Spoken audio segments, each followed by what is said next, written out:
আসসালামু আলাইকুম বন্ধুরা, যথারীতি হাজির হয়েছি নতুন একটা ভিডিও নিয়ে। আজকের এই ভিডিওতে আমি আপনাদের দেখাতে চলেছি ডাটা কনসলিডেশন, যেটা মাইক্রোসফট এক্সেলের। আমি যদি এক্সেল একটা ফাইল ওপেন করি, ব্ল্যাঙ্ক একটা ফাইল ওপেন করলাম, তো ডাটা কনসলিডেশনটা আপনারা বেসিক্যালি আপনারা ডাটার ভিতরেই পাবেন। তো আমি মাইক্রোসফট অফিসের 2016 যে প্রফেশনাল প্লাস যে ভার্সনটা আছে, এই ভাষাটা ইউজ করতেছি। তো এখানে যথারীতি আপনারা ডাটার ভিতরে হোম থেকে আমি ডাটা মেনুতে গেলাম, ডাটার আন্ডারে এই যে কনসলিডেট অপশনটা পাবেন। তো এই কনসলিডেট অপশনটা আপনারা ডাটার ভিতরেই পাবেন।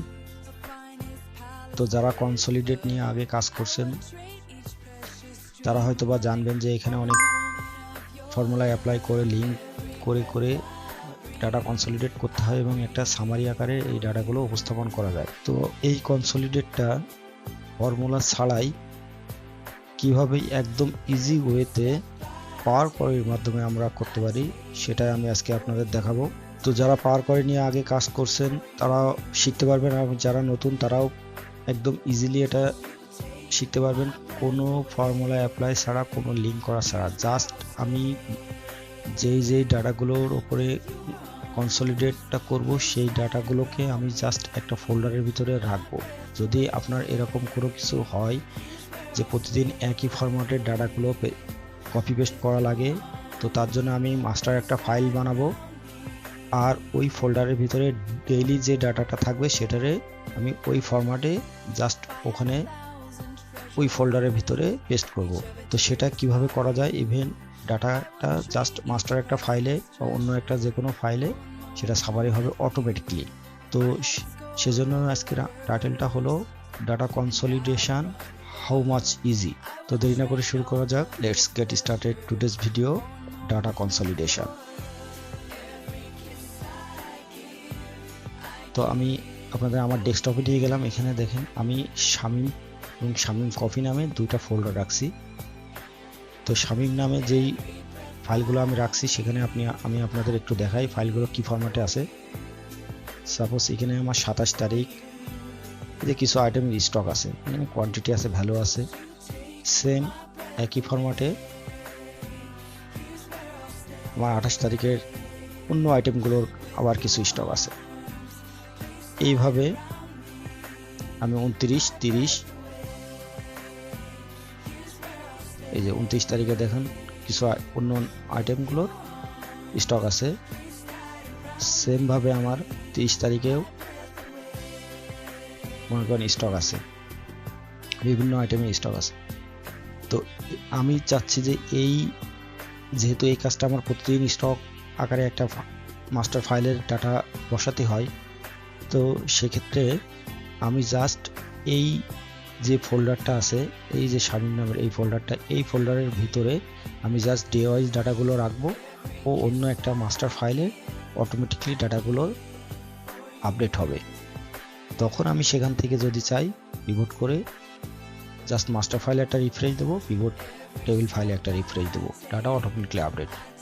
তো চলুন দেখা যাক কিভাবে সেটা করা যায়। তো এখানে প্রথমে আমাকে ডাটা থেকে পাওয়ার পরই ওপেন করে ফোল্ডারটাকে চিনিয়ে দিতে হবে যে ফোল্ডারে আমি ডাটাটা রাখছি। তো এখানে আপনাদের আমি একটু বলে রাখি, যদি আপনারা ডাটাগুলোকে এই রিপোর্টের যে ফাইলটা সেটাকে যদি আপনারা ডাইনামিক করতে চান, যে প্রতিদিনের ফাইলটা ওখানে আপলোড করার সাথে সাথে এখানে আপ হবে, যদি আপনি এখানে ফাইলটা অবশ্যই ডাইনামিক দিতে হবে। তো ডাইনামিক করার জন্য প্রথম যে একটা অপশান সেটা হলো, আমরা জানি যে কোনো ডাটাকে টেবিল ফরম্যাটে কনভার্ট করা লাগে। তো এখানে দেখুন আমি যে ফাইলগুলো রাখছি 27, 28, 29, 30, এখানে কয়েকটা ডেটের আমি জাস্ট নমুনা ফাইল এখানে রাখছি।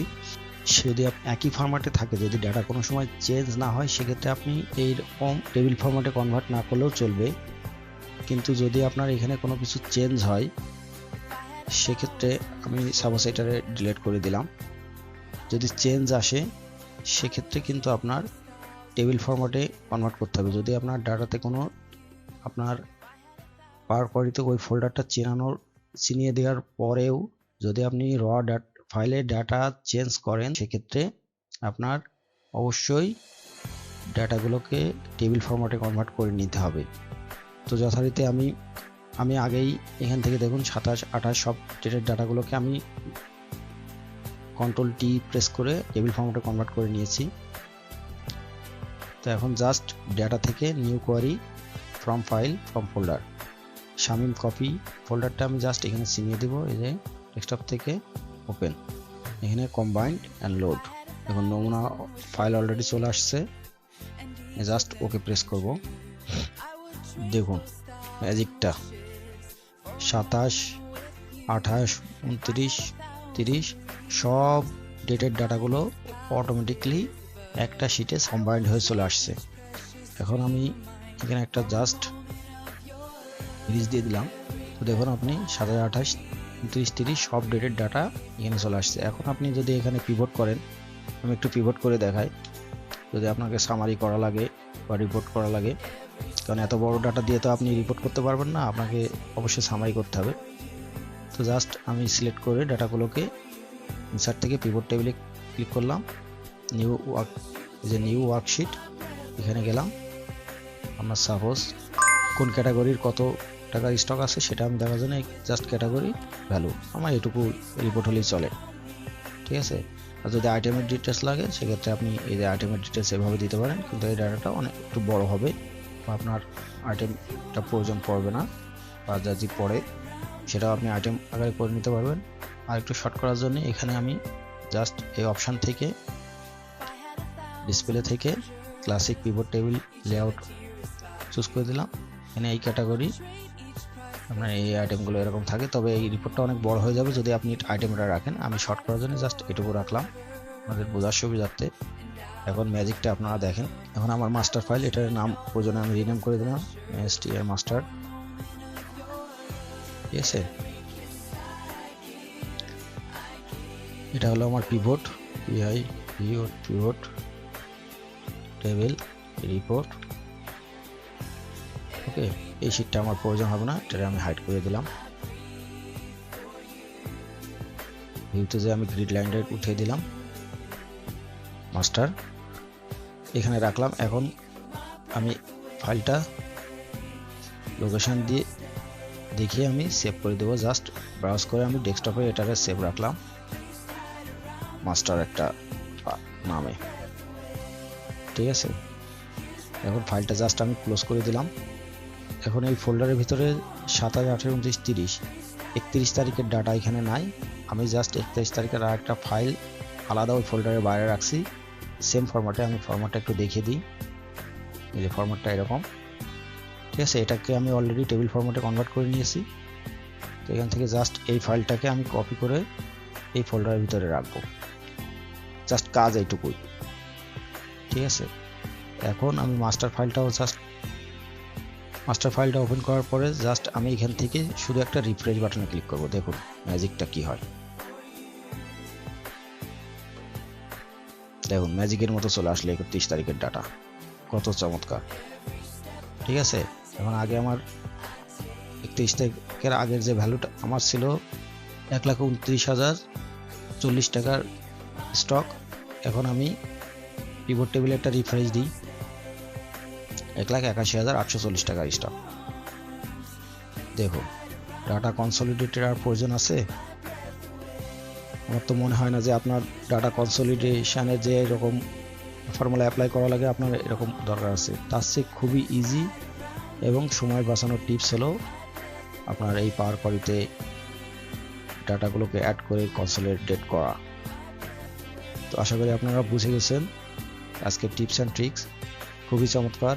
এবং আমি আরেকটা 31 তারিখের পরের একটা ডেটের ফাইল রাখি।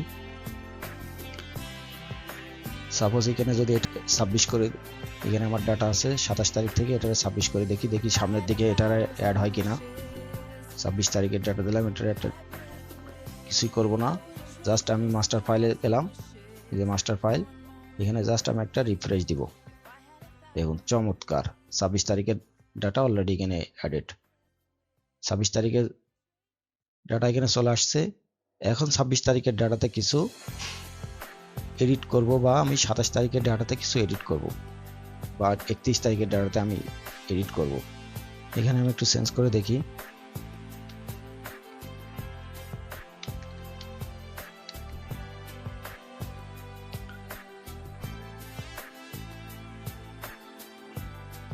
26 তারিখের ডাটাতে কোনো চেঞ্জ আসে কিনা। এই দেখেন চেঞ্জ চলে আসছে, এবিসি যেভাবে আমি লিখছিলাম, এবং কত চমৎকার। তার মানে বিষয়টা হলো, আপনি যদি ডাইনামিক করতে চান এবং ওটাতে কোনো চেঞ্জ করতে চান র ডাটাতে, সেটা আপনি যদি টেবিল ফরম্যাটে কনভার্ট করে রাখেন, তাহলে সেখান থেকে অটোমেটিকলি এখানে ডাটা চেঞ্জ হবে।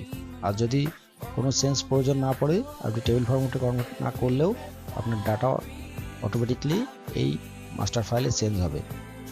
তো এই ছিল মোটামুটি আজকের ভিডিও।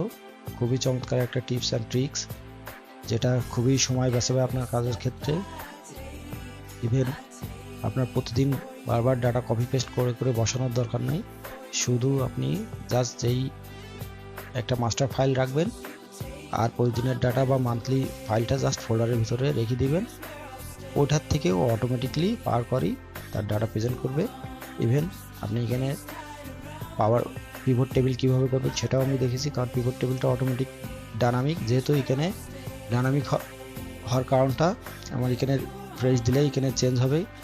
এ দেখেন এখন কিন্তু স্টক ভ্যালু চেঞ্জ হয়ে গেছে, যেহেতু আমি 26 তারিখ আর একটা ডাটা এখানে ইনপুট করেছি, ওই ফোল্ডারের ভিতরে ইনপুট করেছি। তো পিভট টেবিলও এখানে অটোমেটিকলি ডাইনামিক হয়ে গেছে, কারণ এই যে মাস্টার ফাইলের যে ডাটাটা, এটা কিন্তু টেবিল ফরম্যাটে আছে। এটা যদি টেবিল ফরম্যাটে না থাকতো, তাহলে কিন্তু আপনার পিভট টেবিলটা ডাইনামিক হতো না। তো সবাইকে ধন্যবাদ।